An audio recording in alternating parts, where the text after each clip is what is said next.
Bashwati, now we are live. Okay.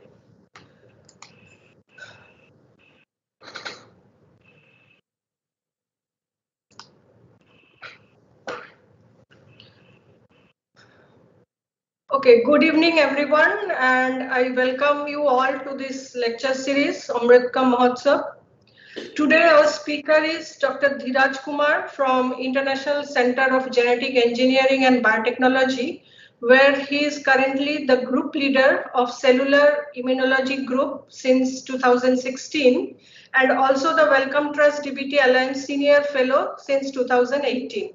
His research interest is understanding the host pathogen interaction in case of Mycobacterium tuberculosis infection, innate immune response and inflammation, utilizing high throughput approaches and cutting edge experimentation coupled with integrative analytical strategies. He obtained his PhD in 2007 from ICGB and joined the same institute as a research scientist.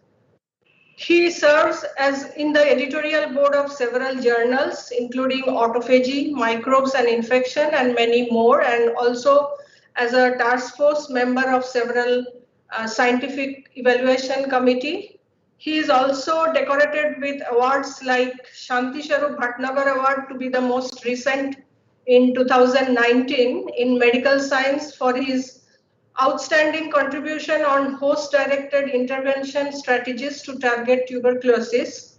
His work has generated new insights into the pathogenesis of disease, which have major translational relevance. He is also awarded with several other awards like Mark Millipore Indian Innovation Award, Creative and Novel Ideas in HIV Research Award from NIH, Young INSA Medal for Young Scientist, Innovation Young Biotechnologist Award, and Shyama Prasad Mukherjee Award.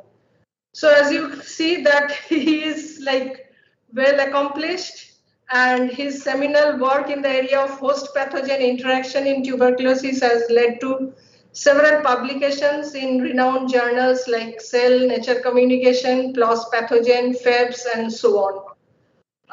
Today I invite Dr. Dhiraj to deliver his work in lecture series Amritka Mahotsav organized by NIBMG. We are actually having a series of lectures. And over to you, Dhiraj. We are eager to listen to you. Thanks, Bhaswati, for a really wonderful introduction. I guess students are also participating in this. Yes. Right? Okay. Yes. That's good. So thanks once again for the invitation to give a talk. Though I would have preferred to come because I have not visited the new building of NIBMG. So, but anyway, let's get started on with what I had thought of speaking on today. So, is my slide visible? Yes. Yes. Okay, excellent. So you know, so the title of today's talk is Tailoring the Host Innate Immune Responses by Mycobacterium tuberculosis. So one of the major focus of my group at ICGB is to understand how Mycobacterium tuberculosis infection alters host physiology as well as its responses towards the pathogen, and what the pathogen does to the host in order to ensure its own prolonged survival in the host system, so that it can cause disease, tuberculosis, which is a major illness. And we have been looking at different aspects, including basic innate immunity, cell biology, and so on. But what today I will do is focus on an aspect of post-transcriptional gene regulation, which has emerged in a very interesting way in our lab over the period of last 8 or 10 years, I would say. Very unique kind of interactions and impact that the pathogen has on host physiology. So we can actually summarize the whole thing. You started the title as tailoring of the host responses. So what we actually are going to witness is, literal sense, tailoring of host response by mycobacteria. And what it refers to is when a bacteria infects a host cell, typically a macrophages.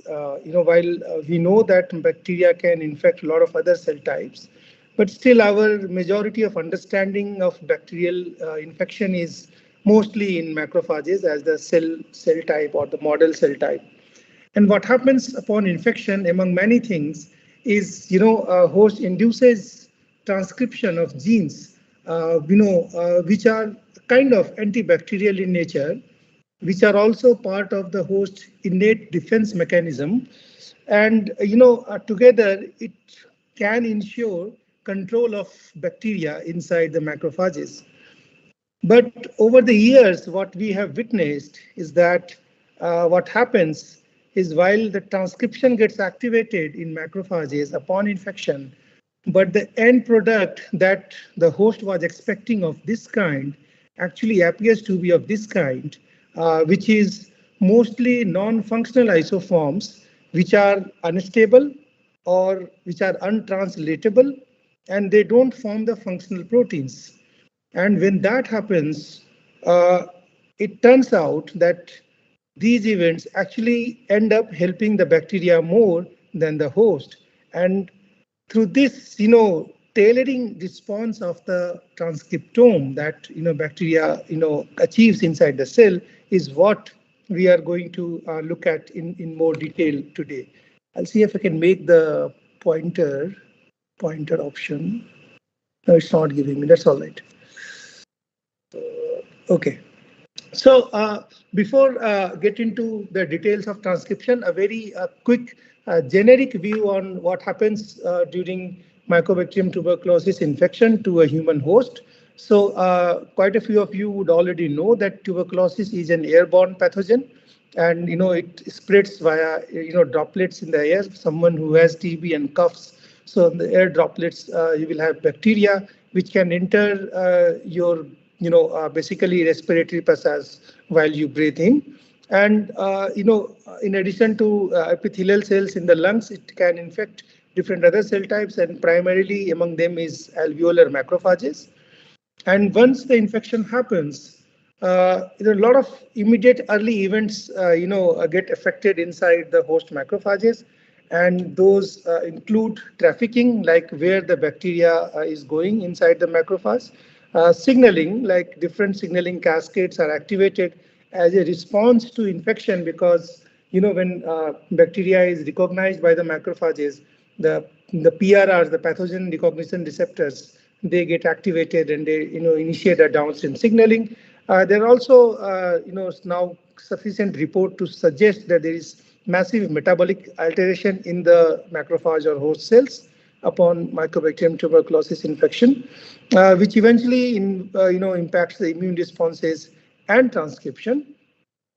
What these immediate early changes eventually leads to is change in the gene expression pattern in the host cells. And what we have figured out over last couple of studies, that changes in gene expression eventually shapes the long-term response, that whether the bacteria is going to survive and grow, or whether it is going to persist, or whether it is going to get killed inside the macrophages. And this eventually determines that whether someone gets active or latent disease or complete eradication in the human host. So what is very apparent from this quick overview that I just described is that a host physiology plays a very critical role in tuberculosis pathogenesis. While these are the a newer understanding, but there was a very interesting and unfortunate incident which put forward this focus on host physiology in tuberculosis pathogenesis. And some of you would already know about it, but for those who are not aware, this is a plot from an incident which happened in Lübeck. It's a place in Germany where in an hospital, in a neonatal ward where newborn babies are kept. So BCG vaccination had started then, in the early 30s. And what happened is that accidentally, almost 270 kids were given a virulent culture of mycobacteria, which can cause tuberculosis, instead of the BCG vaccine, which protects against tuberculosis. Now, that was a very unfortunate incident, but that became, a very historical perspective, because what you realize, the people followed those kids, that how they eventually fared in terms of their response to the inoculum that they got. So in the first 4 months, almost 60 or 70 kids died of tuberculosis. So they developed severe symptoms, and they also could not be saved. They died. Some of them developed severe illness, but then they recovered over time. Some of them developed moderate illness, some mild illness, and some had no symptom at all. And they remained asymptomatic throughout. And the follow-up actually went up to 3 years, more than 3 years actually. So what this simple plot suggests, that every individual respond very differently to tuberculosis infection. And if you try to understand host MTB interaction in good resolution, you will probably have novel avenues to target tuberculosis, because people who are able to control or basically combat the virulent pathogenic infection have something in them which is giving them immunity against this virulent pathogen. So our lab has basically been driven by this hypothesis that there is a lot more host needs to do to control, in tuberculosis pathogenesis, or for that matter, any other pathogenesis, than the bacteria itself does. And coming back to, the transcriptional programming, that we were talking about, which shapes the long-term responses in macrophages upon tuberculosis infection. So what we had showed long back, that if you use a virulent strain or an avirulent strain of Mycobacteria, there were differences in gene expression in the macrophages, and that these were also important in regulating intracellular mycobacterial survival. While this was done through microarray experiment, so the data shown here were generated in 2009 or 2010. But of course, we were very much aware that eukaryotic genes are, not really very nicely captured in microarray, because they are expressed in the discontinuous stretches of exons and introns. And due to alternative splicing, you can have diversity in the proteome that you could get from the same complement of transcriptome, which can also impact protein function, stoichiometry, and a lot of other physiological consequences. So driven by this concept, we actually went down and subsequently did RNA-seq analysis. And this was something which we published quite a few years back. So I'm not going to show a lot of data from this. So the summary of the observations then was that there were infection and strain specific alternative splicing event, and what you show here is on y-axis is psi score, which is the percent splicing index, for RV, which is a virulent strain, and for RA, which is a virulent strain. So these splicing events are common to both the strain infection, but the red ones are unique to RV infected macrophages, while blue ones are unique to RA infected macrophages. And if you look at in detail that what are the genes which are represented by these transcripts, you will find that almost all the functional classes which you would usually suspect to be involved in host response to tuberculosis infection, a majority of them were getting perturbed at the level of alternative splicing. And we took some very specific examples to show that if you express a full-length splice variant which gives rise to a functional protein, you can actually achieve bacterial killing. But the truncated variants which are getting expressed due to infection were not leading to translation. They were actually getting targeted through nonsense-mediated decay. And under this scenario, the bacteria was actually surviving very nicely inside the macrophages. So we worked out the mechanism that what pathways were getting perturbed there. And basically, without getting too dramatic, I can tell you is that if host response is like this, the MTB impact actually breaks the sword and basically, blunts the host response to its own favor. Of course, this was 2017, which when we actually published this, but we were, continuously bombarded by the reviewers with questions like how, transcription or alternative splicing is regulated by MTB infection, and you need to find the mechanism. So, and that's where we started something, and I'm going to show a lot of these are actually unpublished data. In fact, most of thing that I show now will be unpublished. And we are trying to, put together a story which we can submit soon. So what we realize that transcription is a multi-step process, the splicing. So right after transcription, there is a assembly of large complex on the exon-intron junctions that needs to be spliced out. And it involves a large multimolecular complexes like these snRNPs, which recognizes 5' and 3' ends of different exons, and that leads to a splicing out of the introns and stitching together of the mRNA. Considering that a large number of proteins are involved in this particular regulatory and biochemical reaction, we hypothesize that probably some mycobacterial factors can, specifically the secreted proteins, can interact with one or more of these components which are part of the splicing machinery, and that can alter host RNA splicing. It was kind of half-baked hypothesis because we had no confirmation that something like this could happen. But then we came up with this proposal, which was supported by India Alliance Senior Fellowship. And Komal was a student who had just joined the lab when this story had come out. And we decided to take this forward. And thanks to India Alliance, without which this work could not have been really possible. So first thing we tried to establish that mycobacterial secretory proteins could actually alter host RNA splicing. And for that, we went back to the reads alignment that you get for different genes and picked up a handful of genes where if this is the top one is the full length transcript, the lower one is the spliced, alternatively spliced variants. Most of the exons are actually not common. Some of them are actually coming from the intronic region, which remained retained after the splicing event in these cells. And you can design these exon-specific primers to see which kind of transcripts are being formed in your cells upon infection. And what we did, we took the wild type strain of Mycobacteria and a couple of secretory mutants, like ESX secretion mutant and SEC-A mutant.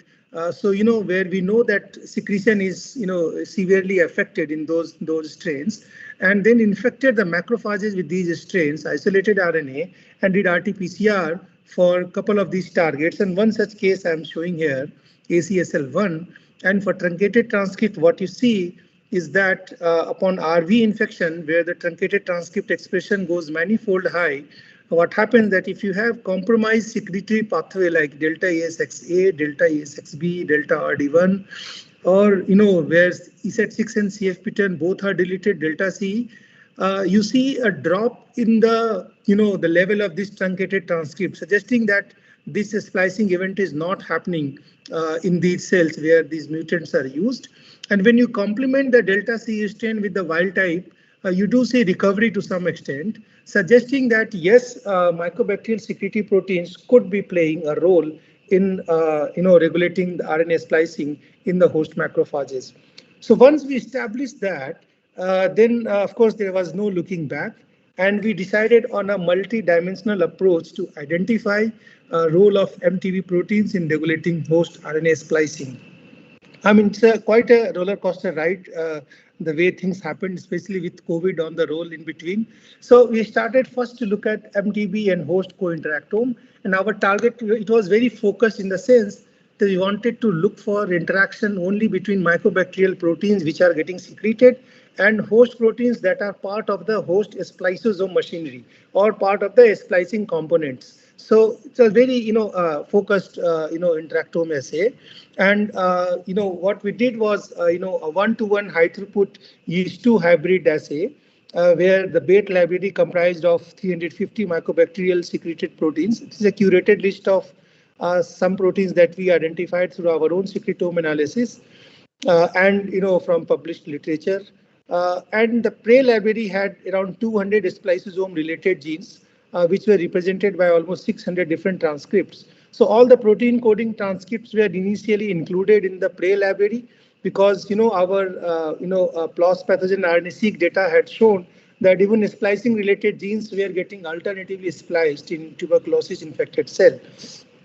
So we did this we could not complete this whole thing because of COVID. The one-to-one thing was being done at ICER Mohali on a robotics platform, and that became inaccessible after lockdown came. So the work kind of stopped there. But we had a lot of interactions by then at one-to-one level. And what you see here is the diamonds as the host proteins and circles as the bacterial proteins, and quite a few proteins were showing a lot of interactions between host and pathogen proteins. We also looked at which steps of RNA splicing, the proteins belonging to which step were showing such interactions. And you could find all the important classes like belonging to catalytic step 2, non-SNRNP proteins, RNA pol2, because transcription is also part of the splicing machinery. It happens, actually, the splicing happens co-transcriptionally. So you can't ignore the RNA pol2 components. SM and LSM proteins, HNRNP proteins, all of them were showing interaction with the bacterial proteins. In parallel, what we did is pull down the spliceosome complexes from RV infected THP1 macrophages, using anti-Y12, which is, against one of the component which remains with the spliceosome complex throughout, and did mass spec to identify whether we can get some bacterial proteins in the spliceosome complex or not. And you do find some bacterial proteins coming in. Of course, all of these, only 4 of these are present in our Y2H list, and only one of them was showing some interaction, that too with Pol2RH.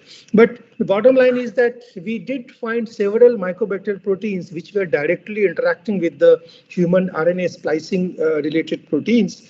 So kind of moving forward that yes, there is a possibility that these proteins could alter host RNA splicing. So of course, the interaction that you identify were in yeast systems, so we had to verify that in human cells. So we did verification in HEK293 T cells and through co-IPs by his and flag tagged host versus mycobacterial proteins, and we do see that quite a few interactions were actually validated in the HEK293 T cells as well, suggesting that yes, there is physical interaction between the bacteria and host proteins, identified through the yeast-2 hybrid. So, while physical interaction is all right, but you also need to understand that how these proteins could alter RNA splicing. And for that, we took multiple approaches. And first one of them was candidate approach, where to look at can specific RNA protein, MTV protein alter splicing in vitro. And for that, we developed an in vitro splicing assay protocol, which goes in a multiple steps. First is to generate a splicing competent nuclear extract. You confirm by Western blot that it's nuclear extract. Then you make minigene constructs. And what you have here is that, so this is a constitutive minigene construct which will always get spliced and give rise to these 2 green exons stitching together, while the other ones corresponds to exons. So these are picked from our RNA-seq data, which was already published. And the middle exon is actually the mutually, the cassette exon, which gets spliced out. So the blue one. And the intron length is shown here in the numbers for all these 5. So all of these were cloned in the pcDNA vector, so that one can actually do T7 runoff transcription in the presence of biotinylated UTP. So what you get is biotinylated RNA. So this happens after linearizing, of course, of the pcDNA vector. And then you just run and see that your RNA is good. And then you purify these RNA using a streptavidin magnetic beads. So, and followed by proteinase K digestion, and then you do 1-step RT-PCR, and you check for the appearance of the spliced product. So what you see here is presence of spliced product in the presence of nuclear extract. That's from the macrophage nuclear extract. You do get the desired size, and of multiple targets that we had cloned. So for example, in this case, even in the nuclear extract alone, you were getting 2 different size splice variants representing both the exon included and exon excluded components. So next was to test how can MTV proteins itself do something, alteration in the RNA splicing, and for that we actually cloned, expressed, and purified almost 40 mycobacterial proteins in the lab through standard nickel NTA based, chromatography, GPC, and then Western blot to confirm that these proteins are getting expressed and they were of good purity. 25 such target clones where genes were cloned and expressed. And then what we did in vitro splicing assay in the presence of these purified mycobacterial proteins. And while quite a few were then, I will just to take home message, I'll tell you just a couple of examples. So DDX42, if you do it in the presence of 4 different proteins, what you always end up getting is the included in middle intron, so exon, suggesting that there is no splicing is happening for the the middle exon. However, in case of ACA-DVL, what happens is that the moment you add these mycobacterial proteins, what you start seeing is majority of these are getting spliced in a manner that the middle exon is getting spliced out, and you only get the smaller ones. The longer ones are lesser and lesser in number, suggesting that yes, these mycobacterial proteins can actually alter RNA splicing directly through interaction with some part of the machine. Of course, we don't know where it is working when it is changing splicing in vitro. But then that was in vitro. What happens in vivo? So we developed splicing reporter assays, and the same set of mini genes which were used for in vitro assay, they were cloned into a reporter system, and which I can briefly explain. So which has 2 different vectors. One is DS red vector, and that is disrupted by a small intron, which always gets spliced out, which is a constitutive intron, and it gives rise to the red fluorescence. And the other vector is pGint, which is expresses GFP, EGFP. And what we did, we cloned 100 base pair flanking sequence along with the middle exon at this point in the between E and GFP. And the reason is that if this exon is spliced out, you will get reconstitution of fluorescence.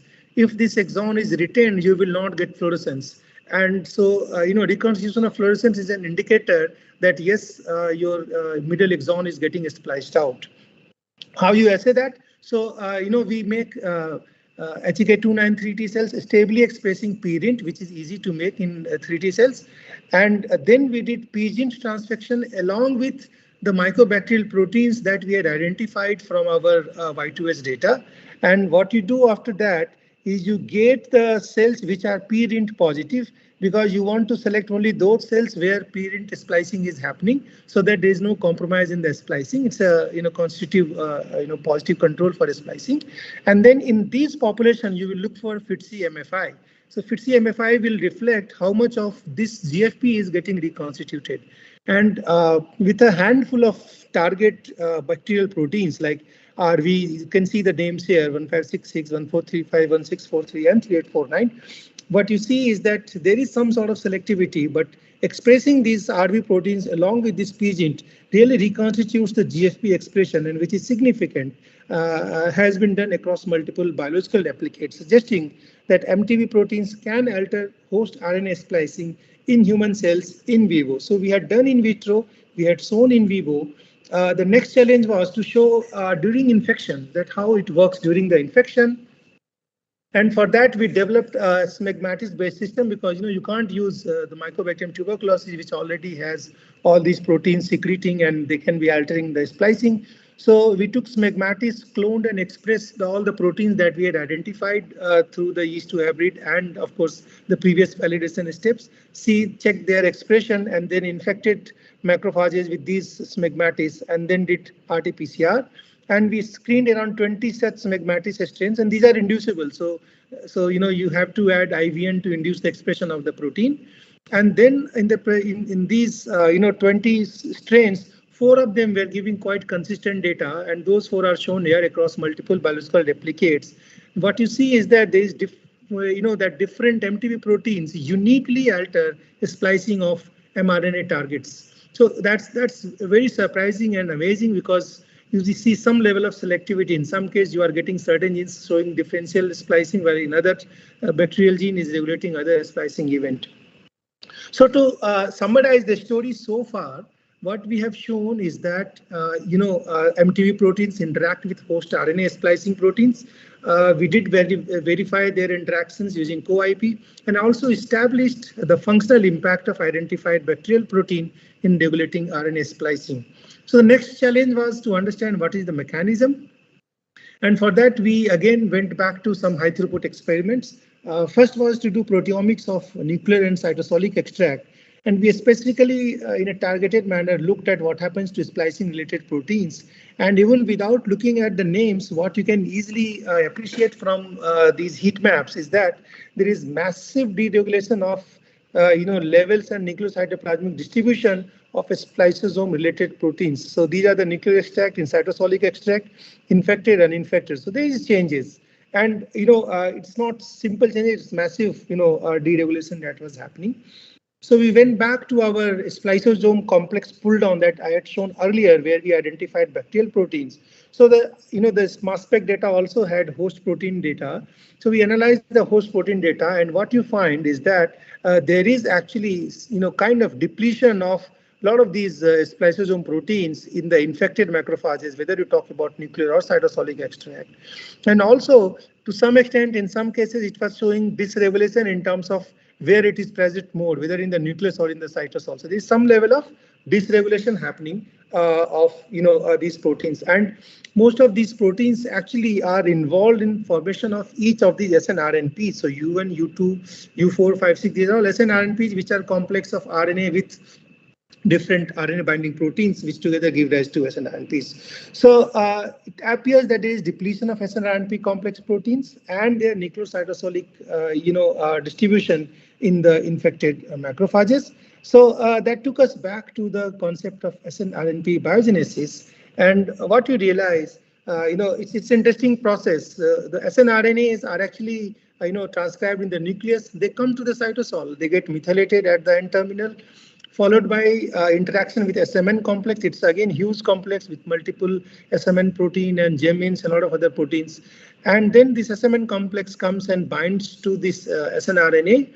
And this complex is now called assemblyosome, and it leads to then assembly of heptameric SM core ring. So these are called snRNP D, F, E, G, all these proteins. It forms a heptameric ring, and that binds between the first and second stem loop. So here is the SM binding region in most of the snRNAs, and that gets bound here. And now this is snRNP, and then it gets transported back to the nucleus, where it participates in the RNA splicing event. So what we were finding through yeast-2 hybrid data is that a lot of these bacterial proteins were interacting with SMN complex proteins and SM core ring proteins, suggesting that mycobacterial protein doesn't need to enter the nucleus if it has to impact the RNA splicing. It can start interacting with these proteins in the cytosol itself, and that can have impact on the host RNA splicing. So to check that, what we did for the entire process, right, starting from RNA pol 2 to different complexes and stages of splicing, we checked through confocal microscopy the overall levels and distribution between cytosol and nucleus for almost 20-25 different proteins. And what we found that in major factor where you see dysregulation is USNRNP complex related proteins, which are important for all snRNP biogenesis.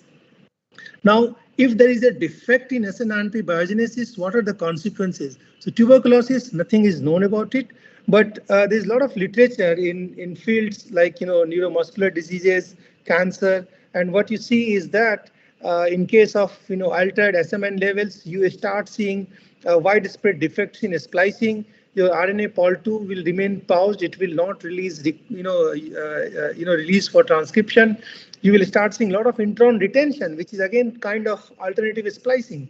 And from where we started, the MTB infection in macrophages, the things that we are finding were widespread splicing defects in the infected macrophages. Several transcripts were actually showing intron retention, and a lot of them were actually not getting translated because of having these premature termination codons. So it seemed quite fascinating, and that led us to look at what is happening to snRNAs, and for that we did fish, that's the fluorescence in situ hybridization, and we looked for U2 fish, and we do find that there is some differences overall, but U2 did not show much change. But then we also did U5 fish upon infection, but you see that there is massive retention of U5 in MTB infected macrophages, specifically at later time point. What you also see at later time point is some sort of co-localization, and that is something which is excellent because there's no such report available in literature that host RNA will be directly interacting with bacteria. So there is selective U5 snRNA retention in the infected macrophages. So, the second summary, before I move on to the final set of data, is that MTB infection alters distribution and dynamics of the components of snRNP complexes. Then MTB infection specifically alters snRNA distribution and sequestering them in the cytosol. And there is apparently snRNP biogenesis defect, which impacts RNA splicing in these macrophages. So, to go back from where we started, are there bacterial proteins which are directly involved in this snRNP biogenesis perturbation in the host cells upon infection or not? And for that, out of the 4 or 5 bacterial proteins that we were anyway analyzing routinely, we tried to make knockout of some of those genes in the virulent Mycobacterium tuberculosis, and we were successful in making knockout for 1435. And that was confirmed. So this was done by Vinay, who is now at CCMB, earlier at NII, and it was confirmed by PCR that yes, the genomic deletion has happened. And then, of course, the initial validation was to check that what happens to the RNA splicing pattern, and whatever was going up in RV infection was going down in the 1435 knockout cells, suggesting that yes, 1435 is involved in the regulation of RNA splicing, reconfirmed because we already have other data. But of course, it is not working all over. So some of those are not getting affected, and which is quite understandable because all the genes may not be regulated by same genes. And we also looked at altered snRNP sequestration in wild type and 1435 knockout cells. There's a lot of excitement around this data. We are still understanding it, that how these interactions are happening. But more importantly, if you use the knockout strain, their survival inside THP1 macrophages is also dramatically reduced, suggesting that by not being able to alter host RNA splicing, what you were actually doing is letting the host to control bacteria more efficiently. So to summarize the overall what I just talked today is that there is a snRNP biogenesis process which involves settling of the snRNAs from the nucleus to cytosol and going back. And if there is any defect in this overall process, it will impact RNA splicing, and that will impact also the transcription rate as well as efficiency. And what we showed that several mycobacterial proteins actually can interact, capture, or sequester these proteins of SMN complexes, also snRNAs, in the cytosol, and that impacts both of these processes. Now, how does the specificity comes? Remember, upon infection, only those genes will get activated which are part of the host response machinery against bacterial infection, and those which are activated are now getting targeted because they are not getting spliced properly. So this is, a kind of being established as a new paradigm, that host RNA splicing as a new paradigm in host pathogen interaction, specifically in the context of bacterial infection, because in viral infection, it is well established. A lot of viruses are known to alter host RNA splicing, and there's nothing new in those contexts. But yes, in bacterial infection, there is hardly any report, a couple of reports, including one from our own lab. So from where we started, we know that now that MTB interferes with snRNP biogenesis and stitches a very favorable host response inside the macrophages, which supports its own survival. So I'll stop here, acknowledge the people who have contributed to this work. Komal is the graduate student. She submitted her thesis last week, and Nishat is a postdoc who has worked, Naresh is another postdoc working in the lab. Deepa did all the protein expression work, and Kavya was involved in the yeast to habit work. My group, thanks to collaborations with Vinay, Jesse, Neil, Amit, Singh and Singhal both. And of course, funding from India Alliance, without which I can re-emphasize this work was not possible. And of course, thanks to ICGB and Department of Biotechnology, we keep getting continuous support from them. So I stop here. We'll be happy to take any questions which you may have. Thank you very much. Thank you very much.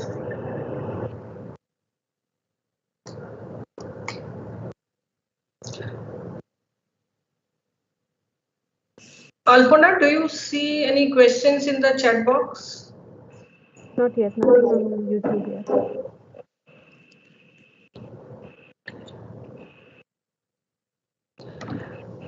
So Dhiraj, I have a technical question. So when you showed that Mycobacterium is inducing splicing, alternate splicing, and you check them by RT-PCR. So what was the basis of designing those primers? Like if you had designed a primer where the splicing didn't happen, I mean the introns where the splicing happened later on. So was it that you had tested multiple primer sets and you found or arrived to the final one? No, so Bhaswati, that's a very nice question because it's fundamental to the whole work that we have done. So for this, what you need to do is we align all the isoforms along with the GTF, coordinates which is available. So we align all of them, right? Okay. And then, so your read alignment, when you get, that where your reads are coming from and which isoform has which exon and doesn't, which is missing, right? So you design your primers specifically for those exons which are exclusive, or if not exclusive, at least they are kind of unique in the sense that they don't represent the normal protein coding or the standard isoform that get expressed. So yeah, the primer designing is very paramount to everything that is done in this study. Absolutely. Okay. And what are the methods used to introduce genes into, or the plasmids carrying your mini gene cassette into the smegmatis? I mean, in bacteria, we just do transformation, but is it different for Mycobacterium? No. So in Mycobacteria, we introduced only the bacterial protein only, right? Yes. Yes, not the mini cassette. Yes. Yeah. The bacterial so that protein was under the inducible promoter. There is a vector called PNIT, which which has the kind of teton system. So if you add IVN, isovinyl nitrile, so if you add IVN, it leads to transcription of the from that promoter downstream to that. So your reporter gene gets expressed. So so for all the RV genes, we are cloned in this PNIT vector and electroporated in smegmatis. For mini gene, all the cloning was done in pcDNA for for in vitro splicing reaction, but also in the PGINT vector, which we used for splicing reporter assay in THP1 macrophage. So there were multiple cloning steps involved throughout, and then there was fourth round of cloning done for HA versus flag co-IP, because for that you needed different kind of vectors to be cloned into. Yeah. Okay. So we have one question on our YouTube audience. So Aditya Agarwal wants to know, instead of mini gene constructs, which are essentially part of the entire gene, can we use entire gene and then check for alternately spliced isoforms? If not, why? I mean, you can do that, but if you, it's difficult to remember, but if you look at some of the mini gene constructs, the exon length was 170 or 60 nucleotides. The introns in between was 5 kb, right? So mini gene constructs is useless if you don't include the entire intron. And if I keep the entire intron for a given gene, it will be 10 kb, 12 kb, I don't know what will be the size. So that's not practical to keep the entire set of genes, number one. Secondly, if you have the entire set of exon and intron, you will get multiple isoforms and it will be impossible for us to understand that which isoform we are looking at. So they are really very practical, challenging problems that you can't really use the entire gene for splicing assays. Yes, for splicing assay, construction of this mini gene is pretty standard. Yeah, it's standard, and I think without this you can't really assess. No, you There's cannot. no You other cannot way. have the full gene. Yeah.